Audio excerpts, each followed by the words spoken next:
Hey everybody, Riot Mort here with Riot Kent, and we are back once again every 2 weeks on the dot, on the minute, because that's what we do. That's our life, being here to make TFT fun for you.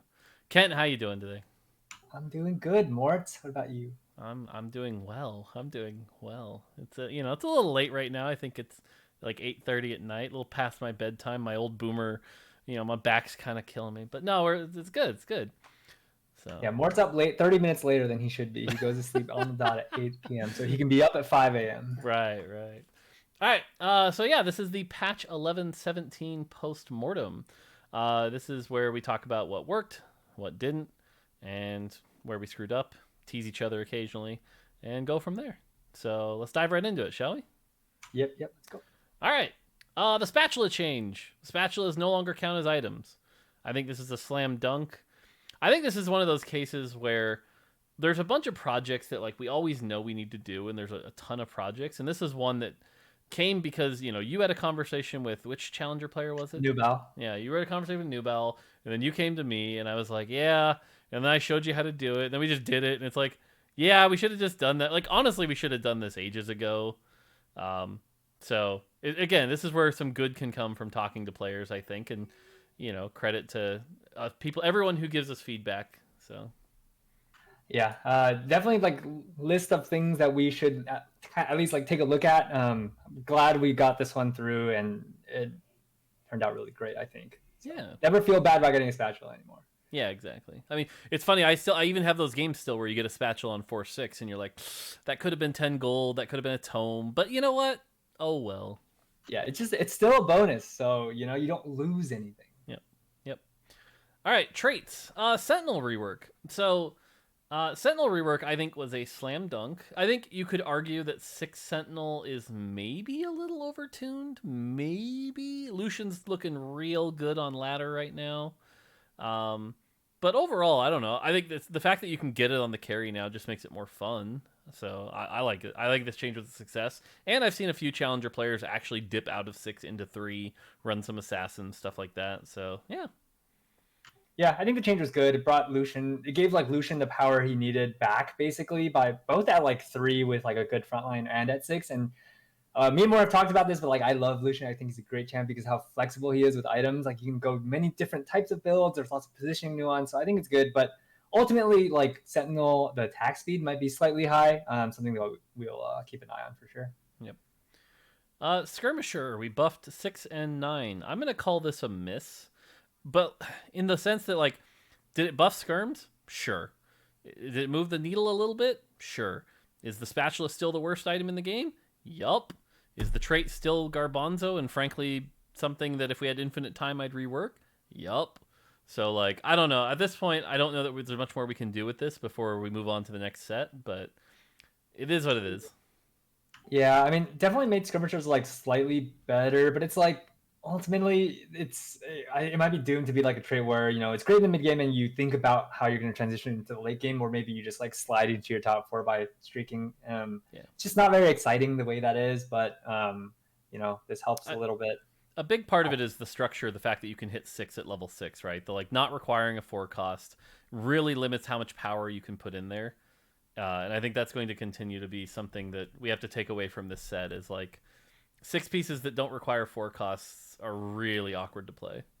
And also another thing is like just Jax is such a central unit to this, but we don't want Jax to be tied to 6 skirmishers. So Jax as a unit needs to be pretty strong, and like we're glad Jax can be played as like a 3 skirmisher type, sometimes even 0 skirmishers. Like he's a good unit by himself, but if we put too much into this, then he just becomes tied to this, and like his power budget is like 6 skirmishers the way it was in set 5, and we don't want that to come back either.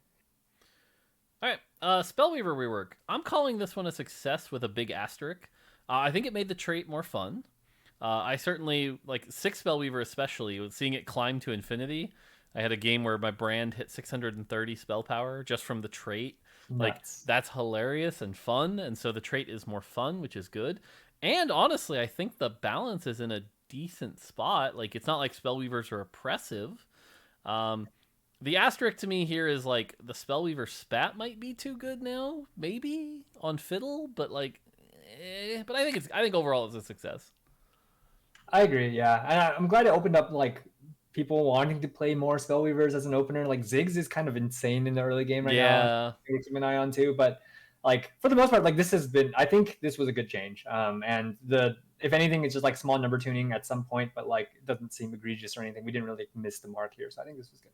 Yeah, I think that's actually a good point, by the way, that Ziggs is actually the biggest benefiter of this change out of anyone. I think Ziggs' early game with 2 Spellweaver has turned out to be very good. Yep, with the big front line, just gets so much AP. Yep. Cool. On the champion side, the 3 cost nerfs. Let's see, I'm not going to list them all out, but this was the big page of red on the 3 costs. Now, this might not be popular, but overall, I think other than maybe Yasuo, this was a success. I'm still seeing Riven 3s on ladder do okay. I'm still, like they're doing pretty well with the right items. I'm still seeing Rakan be useful. I'm still, like, Nidalee 3 maybe not as much, but even that's, like, fine. Like I said, if anything, I think maybe Yasuo is just a little under we want, but overall, I think this felt pretty good. Yeah, I agree. I think Yasuo ended up. I agree with you. Like Yasuo ended up a little bit weak, but still not like terrible. And then Nidalee, I mean, I think Nidalee is a little bit strong still, but like for the most part, like I think this page of changes did what we wanted. But let's clarify. You think Nidalee 1 is still strong, right? Yes, Nidalee 1. Sorry. Right. As far as I'm talking like Nidalee 3, I think Nidalee 3 is actually kind of like a bait right now. I don't know about that. I don't know about that. It's still pretty good. I don't think it's like you solo carry Nidalee 3, but right. If you can do the whole a secondary carry, she's still great. If you can do the whole Nidalee 3, Riven 3, Rakan 3 thing, like that's still a good comp right now. Yep. So yeah, like I said, for as big a change as this was, I don't think it put the meta in a bad spot, and if anything, it elevated some of the 4 and 5 costs like we wanted. So I'm calling this a success. Yeah, I think the one that we probably could have done more or like added in here was Nocturne. Yep. Yeah, as more of a wholesale thing, but then we ended up touching it in the B patch. But like this it could have been part of this too. Agree. That's a good point. Nocturne was a miss. Draven buff. So it's funny because if you believe Lobby 2, and I thought this was interesting, it's like somehow after a Draven buff, Draven feels even worse to play, was the line. And there's some truth to that, right? He's sitting on the bottom of the 4 cost right now, other than, actually I think he is at the bottom in like stage 4 where he should be good. Draven continues to really struggle with some of the big front lines right now, being the front to back carry.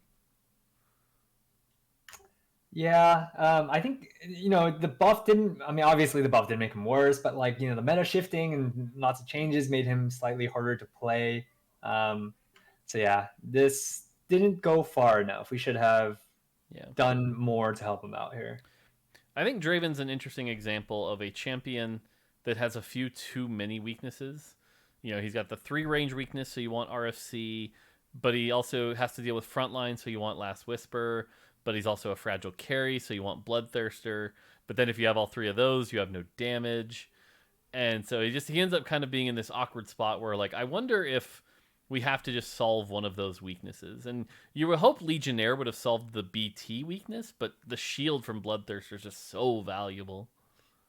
Yeah. I mean, I think he also kind of struggles with, like, because of how his the Forgotten comp is set up, he kind of wants to lean into Ironclad, but then he doesn't get to play the Iverns and the Volibears. Like he kind of lacks supportive CC where like last set Rise kind of provided that. And in general also just like it's hard to pivot into Draven because of the way Forgotten works. You kind of need to be strong already to like get the stacks going. So I think he suffers from a lot of different angles where like maybe the unit should just have some more power, something we can talk about and think about. So cool. Gwen buffs. I'm calling these a slam dunk. Gwen is a scary, scary threat. There was that quiz I put up on Twitter that showed just how scary Gwen can be. The video just shows the Galio getting deleted by Gwen. I think a lot of people are still sleeping on this champion, but Gwen is a monster now. Yeah, Gwen is disgusting. I think she suffers a little bit from like inconsistency with some, like the unit can sometimes die and she'll still slash there, but that's normal because she dashes first, but something like for us to think about for the long term. But yeah, for the most part, yeah, I think this was a good change. Yep. Heimerdinger. This one's debatable. Heimerdinger. I kind of feel bad about this one, to be honest, because on the one hand, like, Heimerdinger was sort of the staple champion that you were excited to hit, right? Like, as soon as you saw Heimer in your shop, you're like, yes, here we go. Time to feel good. And now Heimer's not as much that at all. I think he's kind of fallen a little bit. Like, data still shows him as quite good. But this goes back to what we talked about with, like, the first half of the set, where, like, you don't want to shift the meta too much. And it feels like this pushed Heimer from the premier exciting AP carry to, if I have the exact items, I guess I'll play him. And I think, yeah, if I look at this, I wonder if the mistake here was the attack speed nerf. But I don't know. Looking at these, I'm not even sure what I would undo here. I actually think we shouldn't have shipped the mana nerf because it feels especially like Heimer feels like especially tied to Archangels, whereas like if you have Archangels, you'll deal tons of damage, but if you don't have Archangels, you're dealing a lot less. And so like, yeah, I think that's the part where it feels kind of bad, where it's like he's super tied to one item to be really good. Yeah. And the thing to note here is, as much as we're like criticizing ourselves here, Heimer's still good. He's like, according to our data, the fourth best 2-star, fourth best champion in the game once you've got him going, under Teemo, Kayle, and Nock 3. So, like, he's still good. But again, it's just like that shift in player perception that can be really important. So, yeah. Speaking of Kayle changes. So, again, I think these are a success. Like, Kayle is now a viable endgame champion, and people are playing her. Good job. We did it. But did we go too far? Stats-wise, say no. Like, she's not the best champion in the game. I think Deathblade Kayle is also a different beast than non-Deathblade Kayle. But if you told me we shouldn't have done this attack speed buff, I'd believe it. Agree. Yeah, we probably didn't need the attack speed buff. I think health, maybe even at 750, she still would have been good because she's already kind of picking up steam. So I think we just basically went a bit too far. But on the bright side, I think we learned some valuable lessons about like how to optimize Kayle and what areas, what axes is she like too good in to help us work on the next patch. Yeah, I don't know. I don't even think we necessarily went like. Again, you could get down to I want to break this down because some people will hear like, oh, they went too far, they overbuffed. But it's like, she's actually in a good spot, right? Like, she's not even the best champ in the game. She's a 5 cost, so it's like, oh, darn, you got a 2-star 5 cost with perfect items and won the game. Shouldn't let that oh, wait, like, that's good. It's just, again, if you told me she's like 2% too strong, sure. So we can nitpick ourselves here, but overall, this change was positive to the game. There is a new 5 cost that is viable. People are buying the champion. It feels good to high roll a Kayle at 7. So I just want to make it clear that like while we may have overshot a little, it's a good change. Yeah. I didn't want my first statement to like come off too negative or anything like that too. I also think this is good. Like Kayle has been not played, and so now Kayle can actually be a 5 cost premier carry that you build towards, which is amazing. And it's funny because some players, some even challenger players are like, why do people like this unit so much? This unit sucks. And because they build it and then they go like 6. Yeah. And it's like, it's not a guarantee. It's not like so OP that you just guarantee yourself. Right. That's like, the part. Play around it, build the team. So yeah. That's the part I'm honestly feeling good about, is that she was so hard to balance the first half, and like she's actually just good now. She's really good, but not OP. So I'm feeling good about that. Yep. Yep. Yeah. Viego. Man, I gotta say, I liked this change a lot. I liked this change on paper. I thought this was a good change. Somehow, this didn't do shit. I'm still seeing Viego ones just like dominate carries and steals. Like, again, basically what I'm trying to say is, did we not go far enough? I do think there's a meaningful change in that like units aren't getting stolen as fast, and units with like a more like non-squishy units don't just get stolen in one go. But like also I think that he's still doing too much damage despite how much damage got slashed. So could have gone farther on 1-star. I think 2-star is fine. 2-star steals a unit and it's like relatively slow enough that it feels okay. Yeah. So which I will say again, like if we go back to our strategy for this half of the set, light touches are better than over heavy touches, and so directionally good. it didn't quite get where I think we wanted it to be based on what we talked about. So we just need to push it a little further. Yeah, I didn't want it to get to like where you have just one item and it's enough to like one shot many things. So yeah, didn't go far enough on 1 star for sure. Giant Slayer. I think this is a slam dunk. The item's like super popular right now. It's actually pretty cool.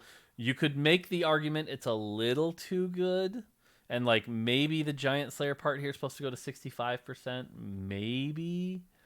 But honestly, it's been cool to see people build this item. And like people are realizing, like I think it was Dasik who was telling people to like build this on Lucian as a counter to Jax. And it's doing really well. And you know, this item, people are realizing its multiplicativeness again. And you don't feel as bad when it misses because it's now 20%. Like, I don't know. Slam dunk to me.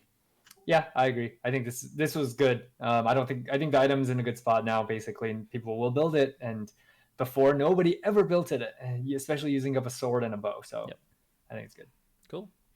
Abomination. Actually, it's weird. I'd love to hear your take on this because I find Abomination still being this thing that like people play 3 and it's fine, and like if they get 4, they do it by accident and clearly pivot out of it, and nobody cares about 5 still is kind of where we're at still. And like, but at least A-Bomb's not like the front line of every single comp in the game now. Yeah, I think the change to 3 was good because 3 is not as tanky as before. It's like it's still a good front line for sure, but like it's not as oppressive as it was. I think 5 maybe could go further. It's not as much of a threat as like it should be. I've seen a couple 5s and they're really beefy, but the damage output isn't as high despite getting 10 AD, scaling. Yep. All right. Well, we'll keep an eye on it. Legionnaire. So this one's interesting because if you remember in the patch rundown, I was like, I don't think this is going to change much. I don't think people are going to build 6 Legionnaire. And they didn't. Like, they didn't build 6 Legionnaire. Like, if you want to run it, it's fine. But, like, no one's playing it at the highest level. The one thing I think this changed, which is interesting and good for the game, is that it made a 4 Legionnaire opener actually not bad. Like, 4 Legionnaire in Stage 2 is really good now. Yeah, I think 6 struggles with like not having supportive units or utility units basically, and so it's going to be really hard to entice players to actually go for it. Maybe if this number is high enough, I'm sure it'll happen, but it might just be a balance problem at that point where I mean, it's just like, oh look, 6 Legionnaire and your team got deleted in 8 seconds. That was fun. Like, yeah. So yeah, I doubt we're going to buff 6 much more, but like I said, I think if anything, this is probably as high as it can be, is what I'd say. Yeah. Cool. Redeemed 9. I mean, sure. Redeemed 9 is still the best trait in the game. That's nice. Cool. Yep. Whatever. Vayne change. Okay. Let's talk about Vayne for a second. Yes. So I think people are going to look at this change and like, they buffed Vayne. Those idiots. Vayne became such a good comp, they had to B-patch it. Those idiots. This change didn't do it, though. It was like... okay. The thing I think we missed here is that like we were trying to solve a particular problem, which was Vayne in Stage 2 is trash. And did this solve that? No. Vayne in Stage 2 is still trash. I disagree. No, she's still trash. Look at the win rate. You saw the data. No. Round win rate. You have her hold Rageblade, and you actually have a front line with at least one other Forgotten in. She's solid Stage 2. If it depends on your itemization, though, it's like really dependent on that. But like, you need attack speed, you need Rangers in, and you need a Forgotten. Like, sure, okay. It's good. Okay, if the moon is in the solar position, sure. Okay. No, it's not that difficult. You just it's Varus plus Hecarim. Well, that's just Varus, but anyway. But the thing even if we did that though, we didn't properly account for, okay, so now she's more viable, that will lead people to the thing that was already decent, because before it was like 3-star Vayne was really bad and you were losing a ton of health. Now you're losing less health, easier to get online, bad times, and Aatrox Callista getting critical mass didn't help either because more people in the reroll bucket. So this change I think was fine, but it wasn't thought through enough, and so I think that's a miss on our part. Yeah, probably could have done the preemptive B-patch nerf and put it in here, and that would have helped. But yeah, agree with you though that this change didn't make Vayne 3 broken. It did help the comp because on the way to it, Vayne is stronger, Yeah. but I know it's not popular, but I actually think we could go even further. Like, I think Vayne's AD could be 50, and you pull another 20 damage out of the spell. I know, maybe. but yeah. Yeah, I mean, a scary change, but I mean, you could be right. Yeah. Okay, Ziggs 3. So this patch change is what I'm going to call the Great Bait Change, because did it do anything? Sure. It made a bunch of players try Ziggs reroll that isn't good and is still terrible. I got stomped by a Ziggs 3. They went fast 9, Ziggs 3. Oh, it was nuts. I'm not arguing that Ziggs 3 is the best comp. If you natural 7 Ziggs and you want to hit Ziggs 3, great. But like watching Soju try to force Ziggs like, get out. Get out. It's not good. Yeah, I think if anything, like what made Ziggs better is just the Spellweaver change, and so that's what helped this more, Ziggs 3 more than this actual change. So Kennen change. This feels, to be honest, like a miss to me. The Tristana comp had already pretty much fallen off. Kennen's not really used in anything right now. I don't think anyone's excited to play Kennen. So I don't know. This felt unnecessary. Yeah, I mean, I could see that. I guess like there's no longer a Hellion comp, but if there was, I think this would have been a great change for Kennen, just because of how Kennen interacts with Hellion, and it just maybe busted. So I think it's just more the fact that there's no like 6 Hellion comp anymore. You're right. It might be good long term is the funny thing. So Pyke. So actually, it's funny. I'm looking at all these changes like Pyke, Set, and Soraka. These all fit the category of small changes, which is they didn't change much. That's what small changes were supposed to be. You know, so good job, I guess. Those champions are a little better now. I kind of think Pyke could have gone further, maybe, but yeah, ultimately, I think it's fine. Yeah. Same with Ashe. Same with Lux. Again, small changes. They're a little better. They didn't shift the meta, so they're fitting our definition of small change. Misfortune 3. This one's interesting. She still looks decent in the data. I've still seen some people do well with her. I had a game, again, granted PBE, so yeah, not as good as Brad, but it was like even MF2 was still carrying, so I don't know. I think this is fine. I know a lot of players weren't happy about this change, but I told, when we were talking about it, it's like she already just overkills everything she casts anyway, so seems fine to me. Yeah, honestly, I think this was a good change, and I'm glad we did it, because like MF3 with good items still melts front lines and just like melts whatever she touches. So I don't think this actually like changed things too much. It just reduced her DPS slightly so that units have a little bit more time to get their cast off. So like I think it was a good change. Yep. Nocturne, same thing we already talked about. Should have been more. So Fiddlesticks. I think this was a good call. We preemptively hit the Spellweaver version. That comp's still really good. It was the correct call to preemptively hit it. Sweet. Agree. All right, some debatable ones here. Karma.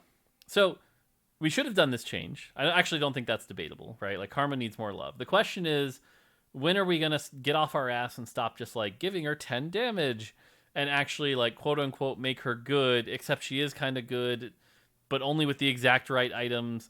But if she has those exact right items, she's frustrating and blows up your team. I don't know. This feels like one of those things where it's like we have Karma. She is what she is. She's weak against sustained champions, and that's her identity, and like deal with it, Yeah, I mean, I think the Invoker kind of like comp setup is generally expensive. It's like a late game board that you play. All the Revenants are expensive. Most of the Invokers are expensive. Like the expensive Dawnbringers are expensive, and so like you play her from ahead, you're gonna do really well with like the right items. But if you play her from behind, you're gonna struggle, and I think it's a problem that is tougher to solve, but I think for like this change, it brought her into a much, despite how small it is, it's like Karma is playable and she can win games, Yep. Okay. Vel'Koz. So this was the change we put in at the very last minute, very debatable. Half of Lobby 2 was complaining about Vel'Koz, and then after we made the change, half of Lobby 2 was like, why'd you nerf Vel'Koz? It was really funny. It is different people though, but like people only speak up when they're unhappy, so like of course. But I will say I was on the fence on this, and so what do you think about the change now that it happened?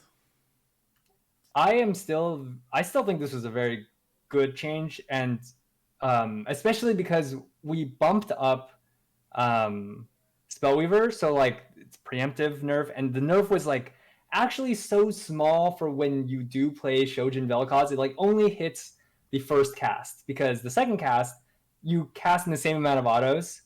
So it only nerfs the first cast, and if you don't have that, you have triple offensive where you can multiply the Spellweaver insane AP even more, then you're nerfed throughout. So that's like the preemptive bigger nerf. And I think this was a good change. And Vel'Koz is still good, just not OP.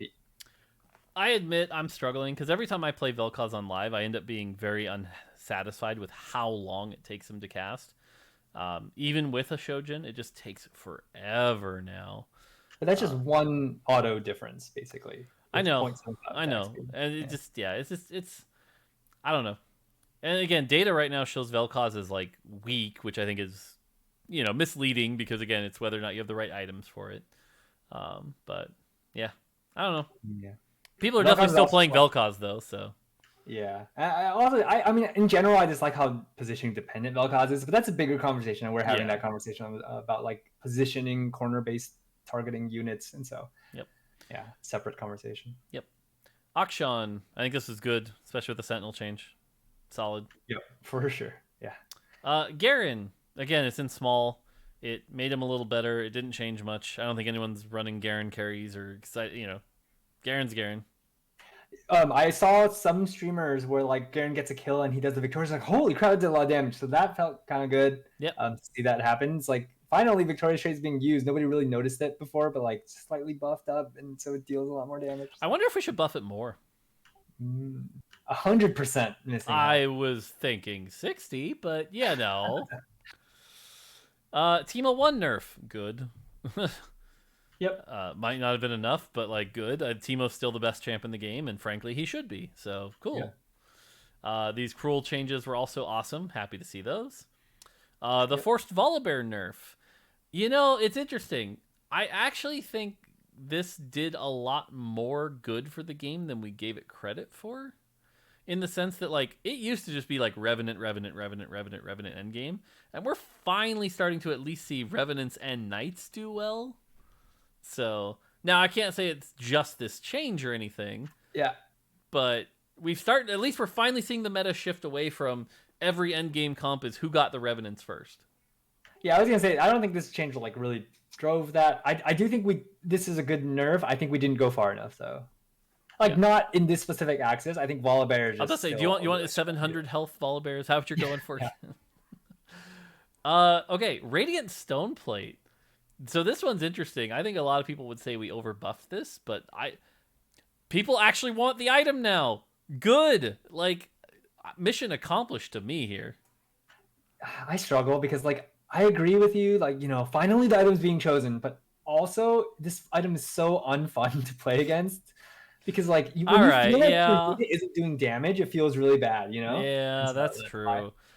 I will say Leona 3s and Aatroxes with this item are pretty frustrating, which just goes to show you in general that like health regen on high EHP champions is always going to be a challenge. Yep.